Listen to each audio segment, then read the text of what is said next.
Alright, so here's another products by Reverse Detailing Chemicals, no? So talagang pinagkatiwalaan tayo ni Reverse para i-demo yung kanilang mga products, no? So nakita nyo naman yung way ng pag-demo ko, talagang ina-apply natin sa ating sasakyan, no? Para makita nyo talaga na makatotohanan, di ba? Hindi yung parang demo-demohan lang, di ba? So ayun, unbox natin to para makita natin kung ano yung mga pinadala nila.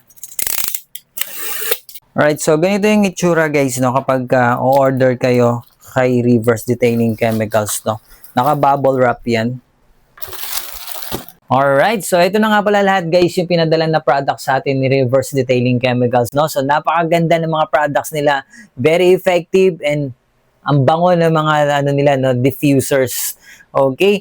So abangan nyo rin to guys para sa motorcycle, for matte and gloss, pampakintab, pampashine, premium na to. Napakamura lang nito guys, no? And meron na rin silang panglinis ng helmet with disinfectant and moisturizer, pampabango na rin. Marami tayong mga products dito. Talagang napaka-effective yung mga products ni Reverse and yet napakamura. Saan ka pa? And of course, no, kung hindi effective yan, hindi ko yan ipopromote, hindi ko i-apply yan sa sasakyan ko, no? So, lahat to guys, isa-isahin natin, kaya abangan nyo.